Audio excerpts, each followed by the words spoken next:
January 17th, 1945. Camp Clinton, Mississippi. The winter sun hung low over the barbed wire, casting long shadows across the frozen earth. A young German woman, prisoner number 4127, stood at the threshold of a wooden hut marked library. Her breath curled in the cold air. Through the frosted window, she could see rows of shelves, hundreds of books, their spines gleaming in colors she had almost forgotten existed. Her hands trembled, not from the Mississippi chill, but from something she could not yet name.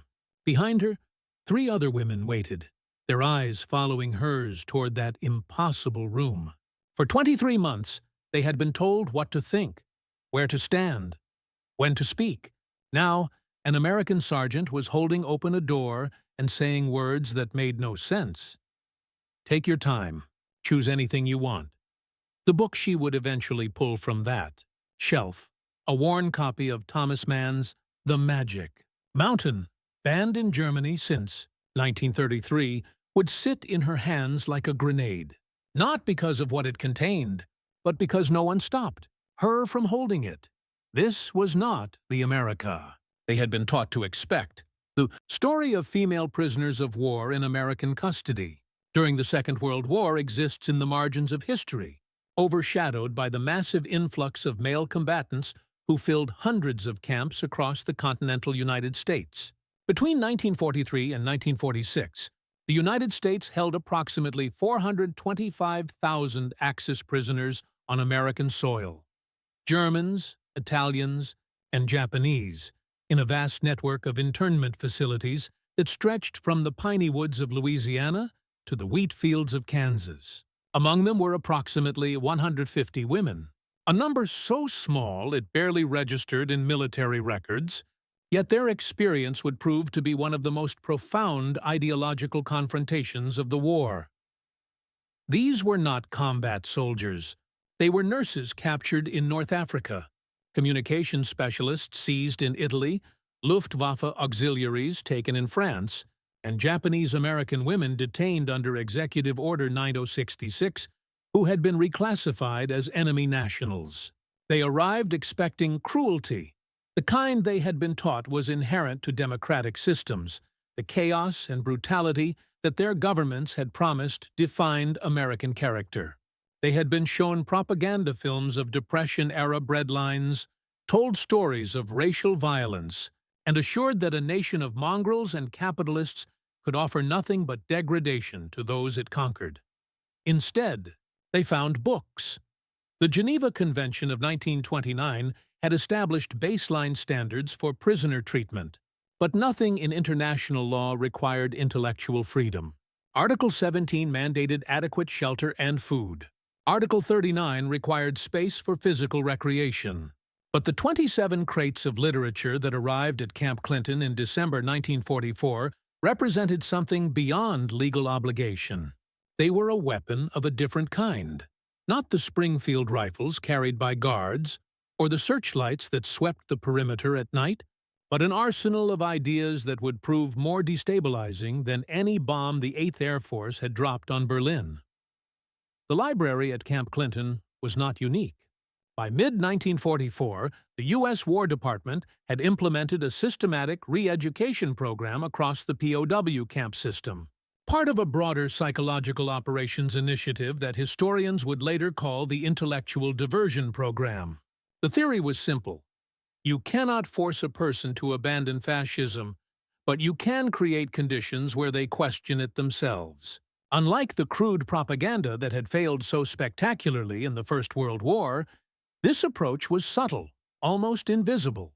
There were no lectures on democracy, no mandatory patriotic films. Instead, there were libraries, newspapers, discussion groups formed voluntarily in mess halls. The freedom was the message.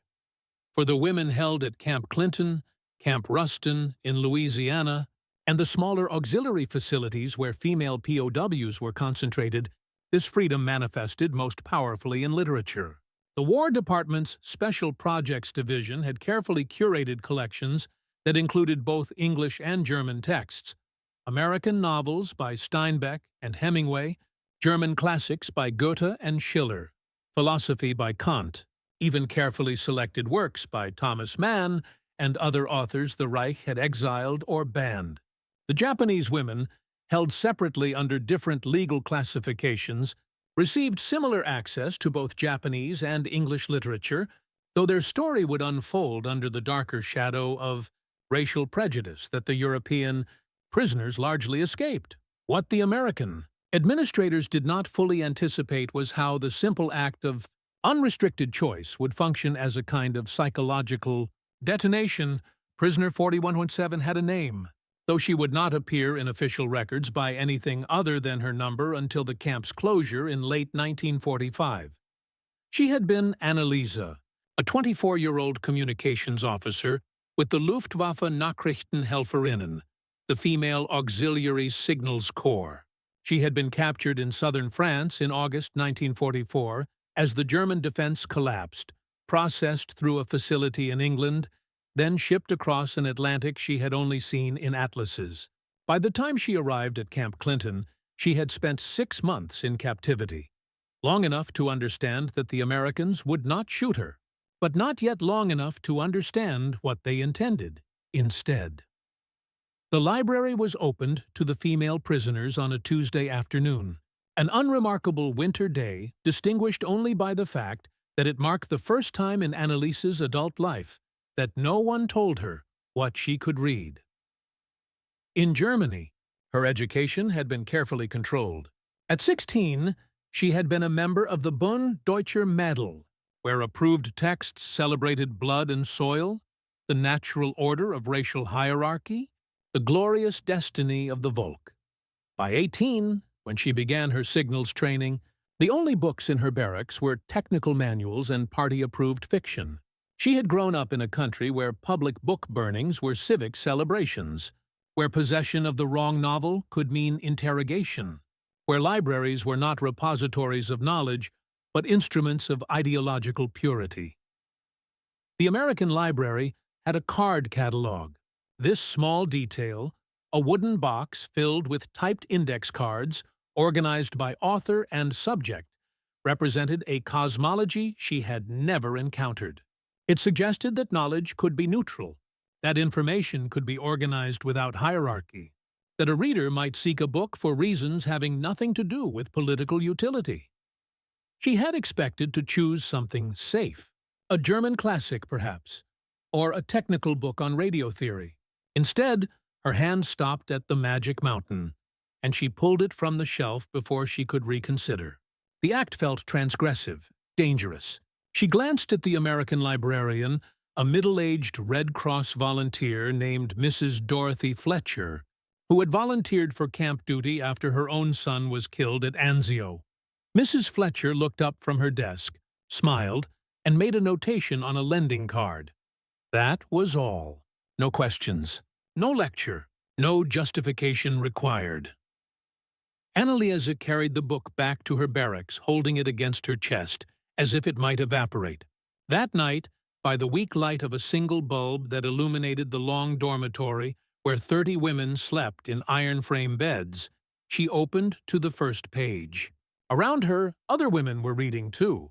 A thick-faced woman from Bavaria had chosen Gone with the Wind, which had been translated into German before the war.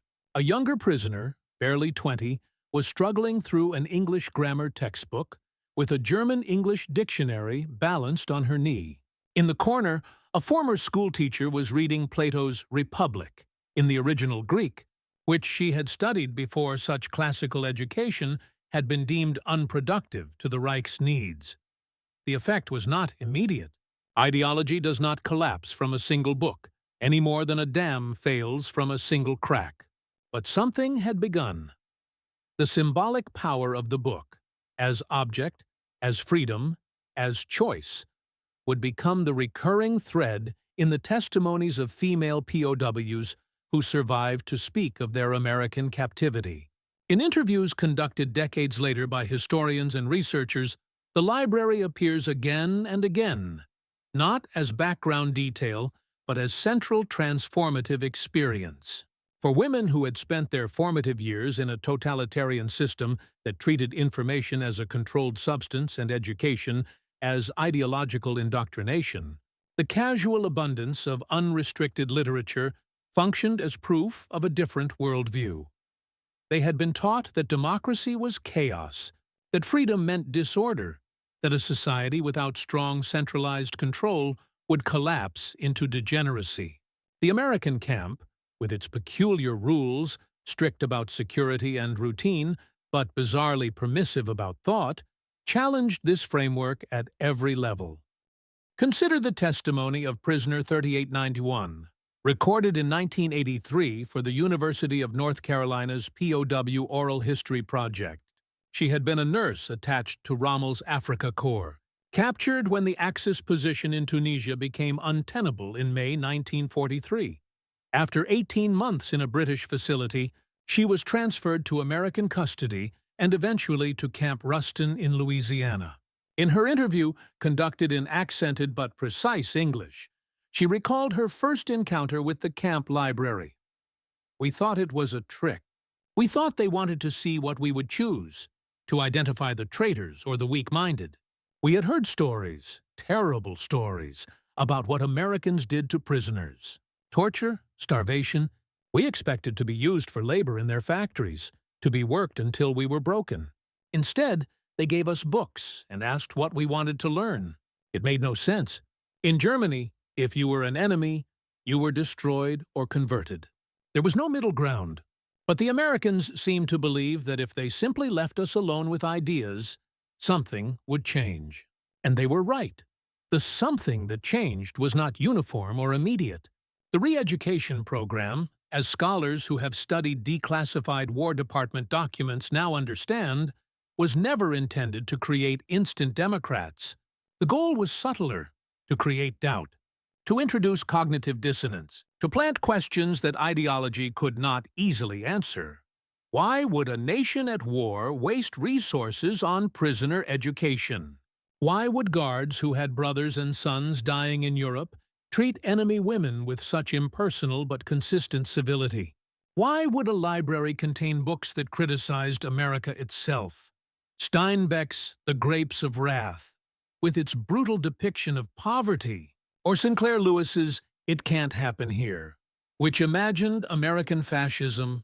If America was truly the degenerate empire they had been taught to expect, why did its custodians seem so unbothered by criticism, so willing to expose their own failures? These questions had no easy answers within the framework of fascist ideology. The contrast between expectation and reality manifested most powerfully in the small rituals of daily life. The female prisoners at Camp Clinton and other facilities had arrived prepared for degradation. They had been taught that in the hands of racial inferiors and mongrel democracies, Aryan women would face particular humiliation, sexual exploitation, forced labor, starvation rations that reflected the chaos of capitalist systems unable to organize effective supply chains. Instead, they faced bureaucracy. American bureaucracy, to be specific, which turned out to be far more disorienting than cruelty. They received clothing allocations, not uniforms stripped from the dead, but new garments ordered from supply depots, in sizes that approximated fit. They received medical care that included dental work, something that astonished prisoners who had watched the German health system collapse under wartime scarcity. They received food at a caloric level that exceeded what many German civilians were eating by 1944. The meals were not elaborate. Beans, bread, reconstituted potatoes, occasional meat. But they were reliable, served at predictable times and sufficient. This reliability was its own form of propaganda. One woman, a former Gestapo secretary captured in Italy, later described the psychological impact of American abundance in terms that inadvertently revealed the scarcity mindset of late-war Germany. "We kept waiting for the food to run out. We thought it was a trick, that they were fattening us before something terrible. But it never stopped. Every day, 3 meals. Even after we heard that Berlin was being bombed, that our cities were starving, the food kept coming." We began to understand that they had so much. They could feed even their enemies without thinking about it. That was more frightening than any threat. The symbolism of abundance, particularly food, runs through the testimonies of Axis prisoners like a recurrent motif in literature. For people who had spent years in increasingly desperate economies, where ration cards determined survival and black markets flourished, the casual plenty of American supply chains was incomprehensible. It suggested resources at a scale that propaganda had insisted did not exist. It implied an industrial capacity that undermined every assurance they had received about Germany's inevitable victory. And nowhere was this abundance more visible than in the realm of ideas. The library at Camp Clinton contained approximately 3,200 books by the winter of 1945. Not all were politically significant. There were technical manuals, agricultural guides, popular novels, even cookbooks. But the sheer volume, the suggestion that a temporary facility for a handful of prisoners merited this level of intellectual infrastructure, communicated a value system that many prisoners had never encountered. Books were not precious in America. They were abundant. And what was abundant could be shared, questioned, even criticized, without threatening the social order. This was the lesson that no propaganda film could have taught. Anneliese had been reading The Magic Mountain for 3 weeks when she encountered the chapter where Hans Castorp debates Italian humanist Settembrini about the nature of reason and the individual. She had read it twice, struggling through Thomas Mann's dense German prose, when she realized she was crying, not from sadness, but from recognition. The novel, written in the 1920s, depicted a Europe already sliding toward the catastrophe that would consume her generation. Mann's humanistic characters were arguing for values, individual conscience, rational debate, universal human dignity, that she had been taught to despise as weak, as decadent, as the very diseases that had made Germany vulnerable and necessitated its radical cure. But in the quiet of the Mississippi barracks, with no loudspeakers blaring party slogans, no mandatory rallies, no social pressure to perform ideological certainty, the novel's questions found purchase. What if strength was not found in submission to the collective? What if reason was not weakness, but the very foundation of human dignity? What if the individual conscience mattered more than blood and soil? These were not new questions. They were very old questions, the questions that European philosophy had wrestled with for centuries. But they were new to Anneliese, who had spent her adolescence in a system designed to eliminate such uncertainty. She began attending the voluntary discussion groups that formed in the camp mess hall. These were not formal education sessions. The American administrators carefully avoided anything that resembled propaganda lectures. Instead, they were simply spaces where prisoners could gather and talk. A young lieutenant named Robert Kellerman, who had been a graduate student in philosophy before the war, sometimes sat with the groups and asked questions. Not leading questions, but genuine inquiries. What did you think of the book? Did the argument convince you? Why or why not? Years later, in a 1991 interview with German public television, Anneliese, who had by then become a librarian in West Berlin, described those discussions as the moment when I realized I had a mind that was mine alone. The phrase is telling. In totalitarian systems, the mind is collectively owned, shaped by constant external pressure into approved patterns. The American camp did not pressure. It simply waited. Not every prisoner was transformed. Some women maintained their ideological commitments throughout their captivity and after. They dismissed the library as a cheap trick, the books as corrupting influences. Some refused to read anything beyond technical manuals, seeing literature as a form of betrayal. The human capacity for maintaining belief in the face of contradictory evidence is profound, and the American program never achieved complete success. But it did not need complete success. It only needed cracks. By spring 1945, as the war in Europe entered its final desperate phase, the mood in the camps began to shift. News filtered in through carefully monitored radio broadcasts and Red Cross bulletins. The Rhine had been crossed. Soviet forces were advancing from the east. American and British armies were discovering the concentration camps, Bergen-Belsen, Buchenwald, Dachau, and the images, even in sanitized newspaper reports, were beyond denial. For the female prisoners, this news created an existential crisis. Many had genuinely not known the full scope of the Holocaust.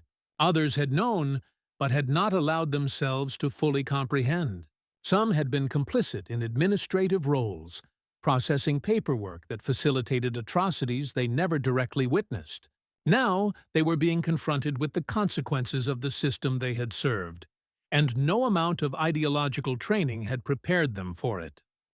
The library became, for some, a refuge, not because the books offered easy answers, but because they offered a framework for processing guilt. German literature, particularly works written in exile by authors who had fled the Reich, provided a vocabulary for shame. Thomas Mann, writing from California, had spent the war years documenting the spiritual catastrophe of Germany's embrace of barbarism. His essays, which found their way into the camp libraries by 1945, did not excuse or explain away the horror. They demanded moral reckoning. Prisoner 4982, a woman who had worked in the Reich Ministry of Propaganda until her evacuation and eventual capture in 1944, described in a 1978 memoir how reading Mann's Germany and the Germans, an essay written in 1945, had broken something fundamental in her worldview. He did not call us monsters. He called us responsible. That was worse. Monsters can be fought and killed. But responsible people have to live with what they have done. I understood for the first time that I could not simply say I was following orders. The Americans did not let us hide behind that. They gave us books that insisted we were human, which meant we had been capable of choosing differently. That was the cruelest and most necessary gift. This was the deeper purpose of the intellectual freedom the camps offered. It was not kindness for its own sake. It was a deliberate strategy to force moral autonomy. By treating prisoners as thinking individuals capable of change, the American system demanded that they accept responsibility for having been individuals capable of choice all along. It was democracy's gambit, that freedom, even when imposed on those who had rejected it, would ultimately reveal totalitarianism's fundamental lie. The symbolism of the book, that recurring image in testimonies, memoirs, and oral histories, represented more than just literature. It represented choice, consequence, and the possibility of transformation. In Nazi Germany, books had been burned because ideas were seen as dangerous, capable of corrupting the purity of the Volk. In the American camps, books were offered freely for precisely the same reason, because ideas are dangerous, capable of transforming even those most committed to opposing ideologies. The difference was philosophical. Fascism feared the individual mind and sought to control it. Democracy trusted the individual mind and sought to free it, even in the mind of an enemy. By the summer of 1945, the war was over. The camps did not immediately close. Repatriation was a slow process, complicated by the chaotic state of post-war Europe, the need for denazification screening, and the sheer logistical challenge of returning hundreds of thousands of prisoners to a continent in ruins. For many female POWs, this meant months or even years of additional captivity, though captivity had by then become an increasingly ambiguous term. They were still behind barbed wire, still subject to guard routines and military discipline.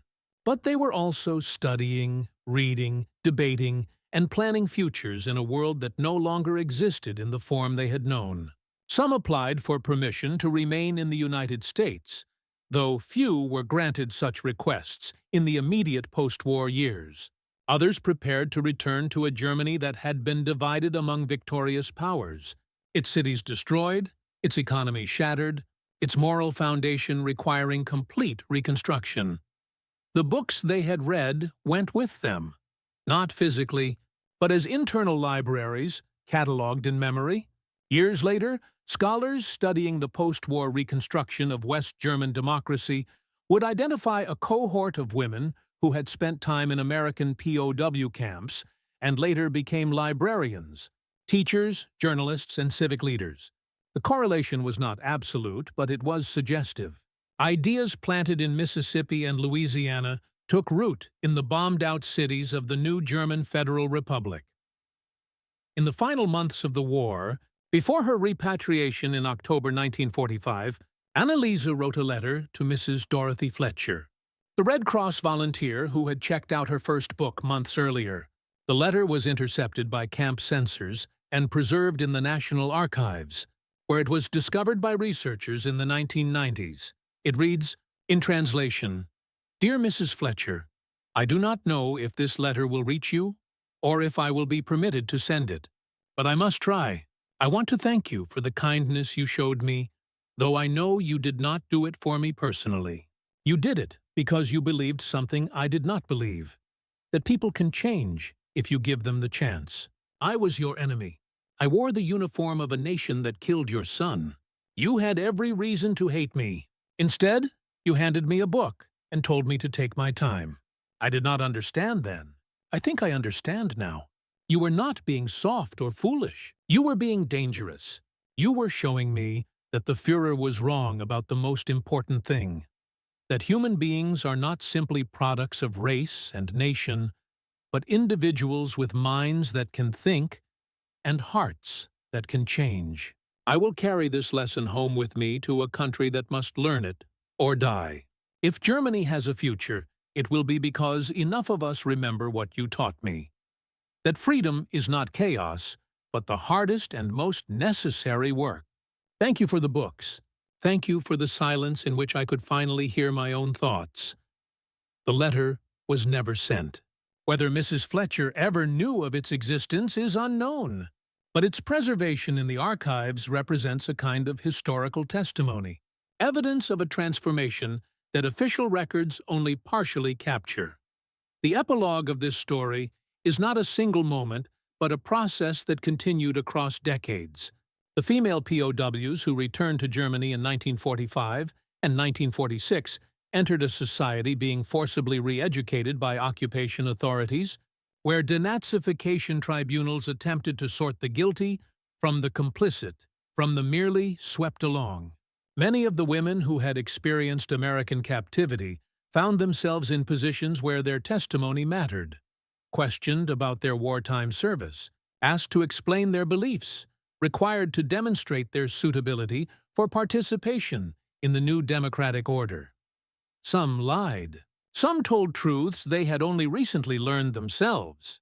Some remained silent, carrying their transformations privately into the decades of post-war reconstruction. But the books remained. Libraries became central to West Germany's reconstruction, often led by women who had seen firsthand the power of uncensored literature. Public libraries expanded rapidly in the 1950s and 1960s, stocked with works that previous generations had been forbidden to read. A generation of German students grew up with access to Thomas Mann, Bertolt Brecht, and other exiles whose works had once meant imprisonment to possess. The intellectual freedom that had seemed so strange in a Mississippi prison camp became the foundation of a new German identity. This was not solely the result of American POW policy.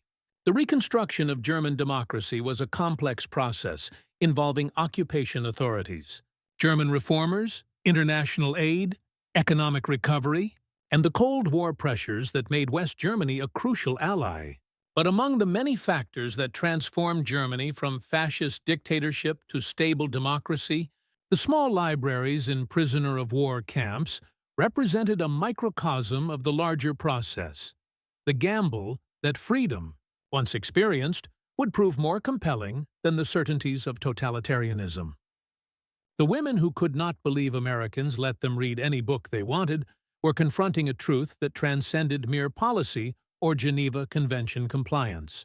They were encountering the fundamental principle that separates democratic systems from authoritarian ones, the belief that human beings, given access to information and the freedom to think, will generally choose wisdom over madness, though it may take time.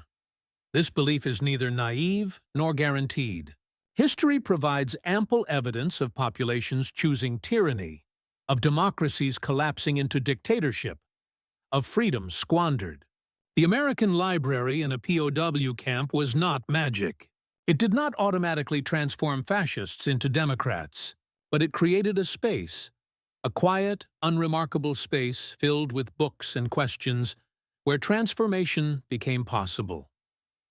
In the end, the symbolism of the book represents the symbolism of democracy itself.